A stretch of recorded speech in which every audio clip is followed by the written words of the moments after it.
നമ്മുടെ ദേശീയപാതകളിൽ ഇപ്പോൾ നടക്കുന്നത് എത്ര കൊടും പാതകമാണെന്നറിയാമോ? വഴിപണി നടക്കുമ്പോൾ ജനം ഇതൊക്കെ അനുഭവിക്കാൻ ബാധ്യതപ്പെട്ടവരാണോ? എന്തുകൊണ്ട് ഈ കരാറുകാരെ തൂക്കിയെടുത്തു വെളിയിൽ കളയുന്നില്ല? ദേശീയപാത അതോറിറ്റിയിൽ ഇപ്പോഴത്തെ കരാറുകാരൻ ഒപ്പിട്ടു നൽകിയ സമ്മതപത്രത്തിലെ ഒരൊറ്റ വരി മാത്രം നോക്കൂ. ഞാൻ വായിക്കാം. സെക്ഷൻ 16(1)(2) അനുസരിച്ച് all works shall be carried out in a manner creating least interference to traffic passing through the project highway or a section thereof in stretches where construction or maintenance works on the carriage are taken up. The contractor shall ensure that proper passage is provided for the traffic.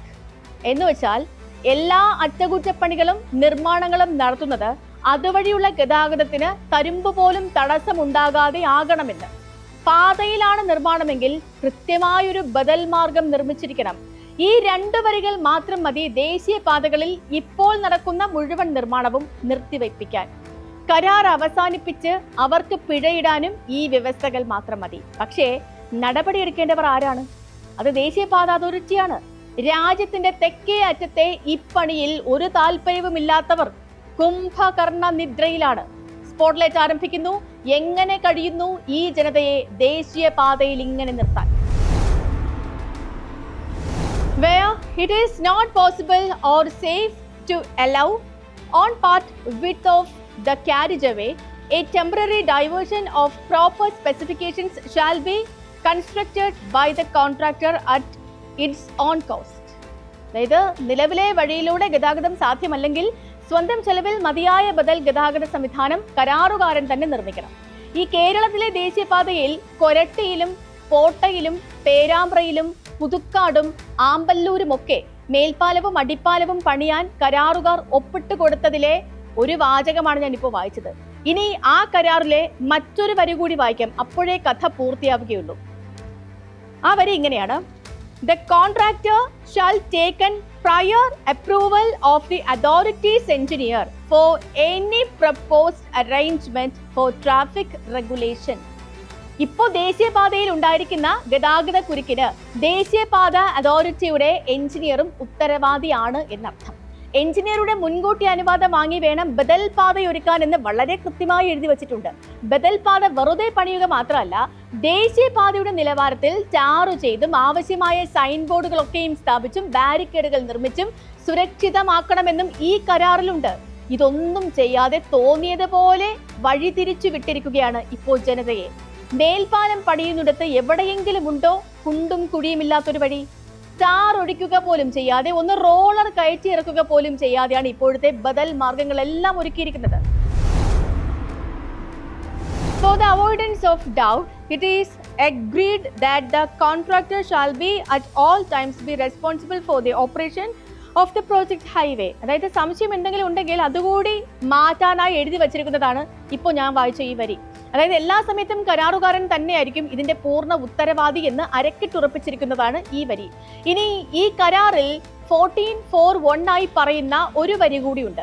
അതായത് വഴിതിരിച്ചു വിട്ടിരിക്കുന്ന ഭാഗത്ത് എന്തെങ്കിലും ഒരു തടസ്സമുണ്ടെങ്കിലോ അതല്ലെങ്കിൽ പാത തകർന്നാലോ കുഴികൾ രൂപപ്പെട്ടാലോ ദേശീയപാത സംരക്ഷിക്കുന്ന അതേ മാനദണ്ഡത്തിൽ തന്നെ ബദൽ പാതയും സംരക്ഷിക്കണം എന്നാണ്. ബദൽ പാത വെറുതെ ഒരു ഹാരോ മാർക്കിട്ട് തിരിച്ചുവിട്ടാൽ പോരാ, ദേശീയപാതയുടെ അതേ നിലവാരത്തിലും ഗുണത്തിലും തന്നെ സംരക്ഷിക്കുകയും വേണമെന്നാണ് ഈ കരാറിലുള്ളത്. ഇപ്പോൾ ഈ മേൽപ്പാലങ്ങളും അടിപ്പാതകളും ഒക്കെ പണിയുന്നിടത്ത് വെറുതെ ബൈ റോഡിലേക്ക് ഗതാഗതം തിരിച്ചുവിട്ടിരിക്കുകയാണ്. അതുതന്നെ ഏറ്റവും വലിയ ചട്ടലംഘനം. ചിങ്ങം പിറന്നു കഴിഞ്ഞു, ഓണക്കാലമാണ്. ഓണക്കാലത്താണ് 4 രൂപയുടെയെങ്കിലും കച്ചവടം വ്യാപാര സ്ഥാപനങ്ങളിലൊക്കെയും നടക്കുക. കൊടിയ കുരുക്ക് പേടിച്ച് ജനങ്ങൾ പുറത്തിറങ്ങാൻ മടിക്കുകയാണ്. വലിയ കച്ചവടം നടക്കേണ്ട സമയത്ത് പതിവുള്ളത് പോലും സംഭവിക്കുന്നില്ല. നമ്മുടെ നാടിന്റെ നിലനിൽപ്പിനെ തന്നെയാണ് ഇത് അപകടത്തിലാക്കുന്നത്. 1,20,000 കോടി രൂപയുടെ നികുതി വരുമാനം ലക്ഷ്യമിട്ടുള്ള ഒരു ബജറ്റാണ്. 4 മാസം പിന്നിട്ടിട്ട് 32,000 കോടി മാത്രമാണ് ലഭിച്ചിരിക്കുന്നത്. ജൂലൈ ഓഗസ്റ്റ് മാസങ്ങളിലാണ് ഏറ്റവും കൂടുതൽ വിൽപ്പന നികുതിയിൽ വർധനവുണ്ടാകേണ്ടത്. ഇത്തവണ ആ ചലനം കാണാനില്ല. തമിഴ്നാട്ടിൽ നിർമ്മാണത്തിലെ നിലവാര തകർച്ചയുടെ പേരിൽ നടപടി നേരിടുന്ന കമ്പനിയാണ് മുരിങ്ങൂരിലും ചിറങ്ങരയിലുമൊക്കെ അടിപ്പാത നിർമ്മിക്കുന്നത്. തമിഴ്നാട്ടിൽ ഈ കമ്പനി നിർമ്മിച്ച തടയണയാണ് ഒലിച്ചുപോയത്. നിർമ്മാണത്തിലെ ഗുണനിലവാരത്തിന്റെ പേരിൽ ആരോപണം നേരിടുന്നവർക്ക് തന്നെയാണ് പിന്നെയും കരാർ ലഭിക്കുന്നത്. പൊളിച്ചുകളഞ്ഞ പാലാരിവട്ടം പാലം നിർമ്മിച്ച കമ്പനിക്ക് തന്നെ എത്രയോ തവണ വീണ്ടും നിർമ്മാണ കരാർ നൽകി. അവർ വീണ്ടും വീണ്ടും നടത്തുന്ന നിർമ്മാണങ്ങളിലൊക്കെ പലതരത്തിലുള്ള പരാതികൾ ഉയരുകയും ചെയ്തു. ദേശീയപാത അതോറിറ്റി നൽകുന്ന കരാറുകളിൽ ഇടപെടാൻ സംസ്ഥാന സർക്കാരിന് കഴിയില്ല. പക്ഷേ ബദൽ യാത്രാ മാർഗം ഉണ്ടാക്കുന്നു എന്ന് ഉറപ്പാക്കേണ്ടത് സംസ്ഥാന സർക്കാരിന്റെ ഉത്തരവാദിത്തമാണ്. സുഗമമായ യാത്ര സാധ്യമല്ലാത്ത വഴികളിലൂടെ തിരിച്ചുവിട്ടാൽ അതിനെ എതിർക്കേണ്ട ഉത്തരവാദിത്തം ഈ സംസ്ഥാനത്തിനുണ്ട്. ജനത്തിനു വേണ്ടി വേണമെങ്കിൽ സമരം നടത്തിയാണെങ്കിലും സുരക്ഷിതമായ ഒരു ബദൽ മാർഗം സ്ഥാപിക്കേണ്ടതുണ്ട്.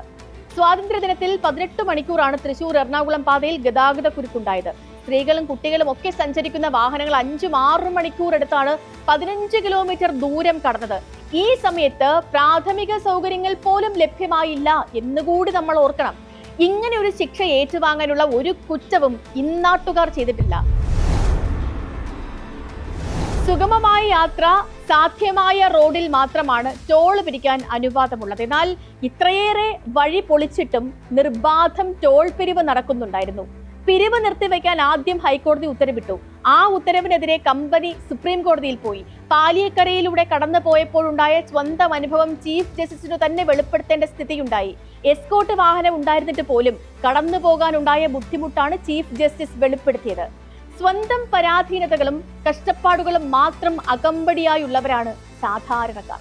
15 മിനിറ്റ് കൊണ്ട് സഞ്ചരിക്കാവുന്ന ദൂരം പിന്നിടാൻ 4 മണിക്കൂറൊക്കെ എടുക്കുന്നത് കൊടിയ ശിക്ഷയാണ്.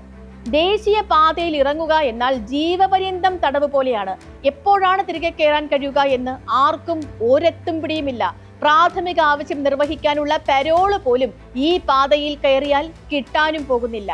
നിരന്തരം ഹോണടിച്ചുകൊണ്ട് ഇടത്തും വലത്തും മുന്നിലും പിന്നിലും കിടക്കുന്ന വാഹനങ്ങൾ 4-5 മണിക്കൂർ ഇങ്ങനെ കിടന്നാൽ തന്നെ സാധാരണക്കാരന്റെ നല്ല ജീവിതം പോകും.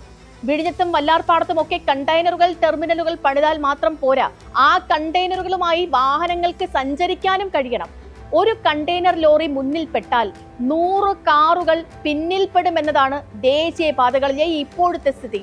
ഒരു കണ്ടെയ്നറിനുള്ള വീതിയെ ഇപ്പോഴുണ്ടാക്കിയിരിക്കുന്ന ബദൽ പാതകൾക്കുള്ളൂ. ദേശീയപാതയിൽ ഈ ഓണക്കാലത്ത് നടപ്പാക്കുന്നത് മരണം വരെയുള്ള ശിക്ഷയാണ്. സ്പോട്ട്ലൈറ്റിന്റെ മറ്റൊരു വിഷയമായി വീണ്ടും നാളെ ഇതേ സമയം.